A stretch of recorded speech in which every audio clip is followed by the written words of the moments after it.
Pour savoir où l'on va, il faut savoir d'où l'on vient. Laissez-nous vous raconter l'histoire du Centre communautaire Val-Martin et de son quartier, ou encore l'histoire d'un organisme communautaire enraciné au cœur de son quartier depuis plus de 30 ans. Mais revenons un peu à ce quartier aux racines profondes, Chomédé.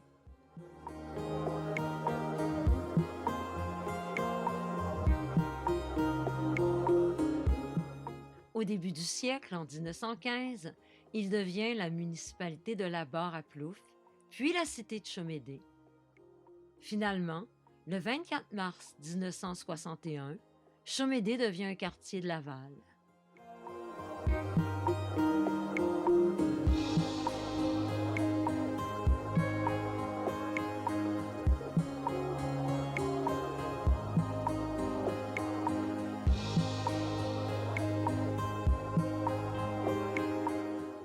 En septembre 1990, l'assemblée de fondation du Centre communautaire Val-Martin a lieu.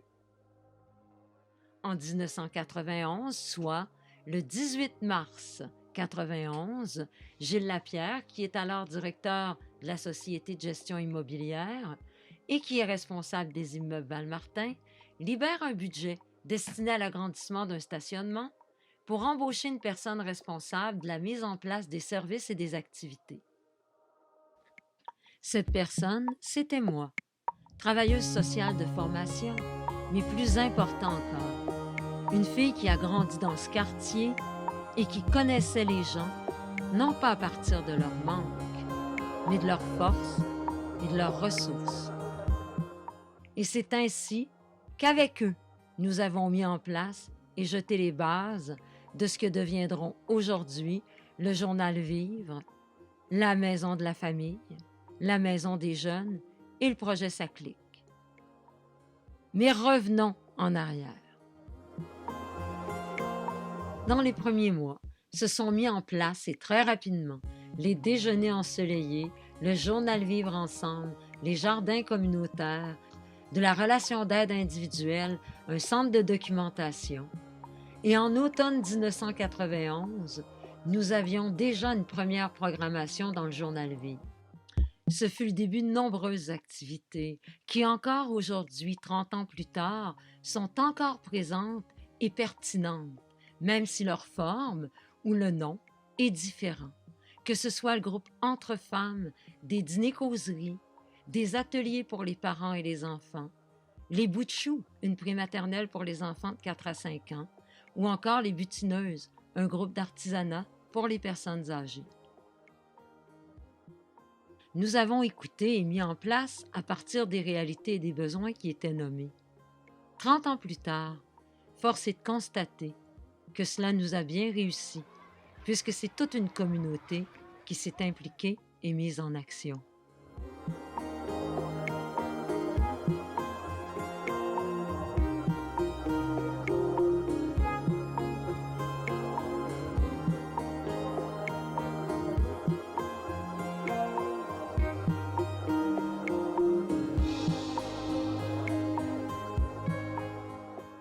En décembre 1991, nous partons le comptoir d'entraide.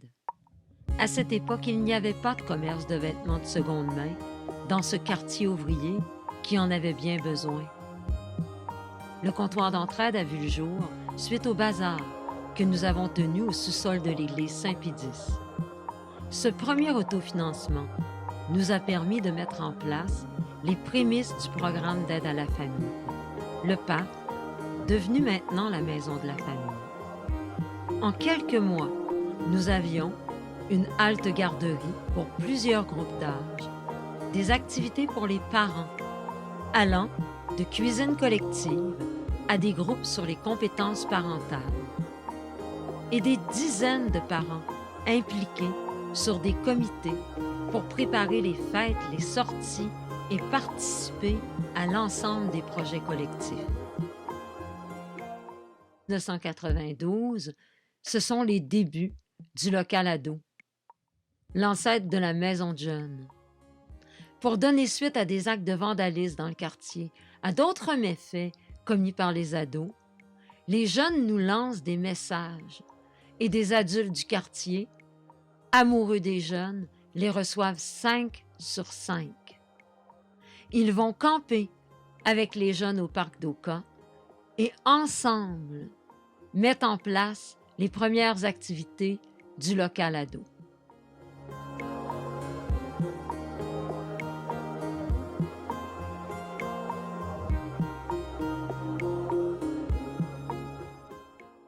En été 1994, début du projet propre, le projet Relance On participe, qui permet à la fois de répondre aux besoins des jeunes de 17-25 ans du quartier et aux besoins de rénovation des escaliers extérieurs. Ce projet deviendra plus tard le projet Ça clique. Le journal Vivre prend de l'ampleur, tant en termes de contenant que de contenu. Et au fil du temps, il devient les communications vives, un lieu d'insertion en infographie pour les femmes monoparentales du quartier. Une phrase que je répète souvent et qui illustre bien comment le centre communautaire s'est développé.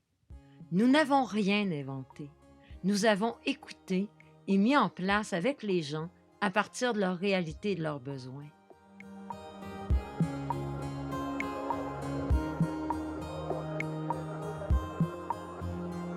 Force est de constater que cette façon d'initier nos projets nous a bien réussi, puisque c'est tout un quartier qui a été mobilisé. Bien sûr, le développement a été fulgurant, mais il était à la mesure des besoins importants du quartier.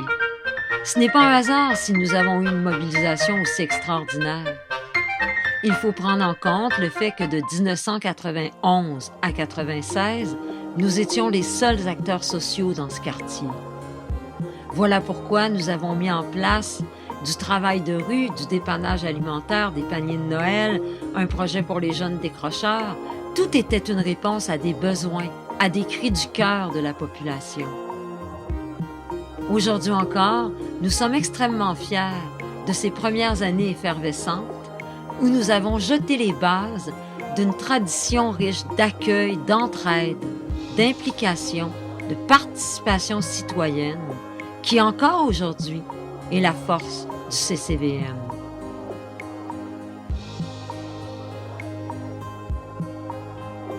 Bien sûr, après quelques années, on a ressenti le besoin pressant de se recentrer sur notre mission. Ce n'est pas un hasard si on a supporté, parrainé et accueilli avec beaucoup de joie tous les nouveaux acteurs sociaux qui se sont joints à nous dans le quartier, que ce soit de fonder le comité de développement local ou encore de parrainer les débuts d'Enfants d'abord ou le développement du travail de rue à Laval. Nous savions que les besoins dépassaient largement la capacité du centre communautaire. Une chose que nous ne pouvons passer sous silence, 5 ans après notre fondation, nous avons gagné le prestigieux prix Percillier-la-Chapelle dans la catégorie Soutien aux groupes les plus vulnérables. Ce prix est remis par le ministère de la Santé et des Services sociaux à un seul organisme au Québec, et c'était nous. Cette reconnaissance est venue confirmer que nous avions réussi à mettre en place les fondations d'une organisation qui misait sur les ressources, les forces et les rêves des personnes. Où l'esprit d'équipe, la collaboration, la mobilisation des forces vives en présence dans la collectivité, le désir de s'engager, la créativité, la solidarité, c'était bien plus que des mots.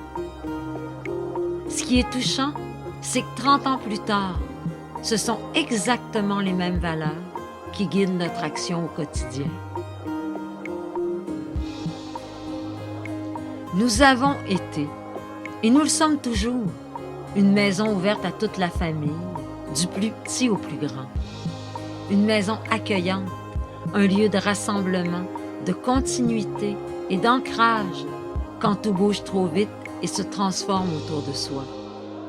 Un lieu où rien n'est décidé à l'avance, où il y a de l'espace pour inventer, créer, un lieu qui mobilise, qui implique les gens, qui rassemble, bien au-delà des différences. Ce n'est pas pour rien si depuis 30 ans, nous avons un cœur au centre de notre logo. Ce cœur qui nous rappelle l'importance du partage, de l'entraide, de se sentir aimé, reçu, accueilli, sans jugement, avec tout ce que l'on est.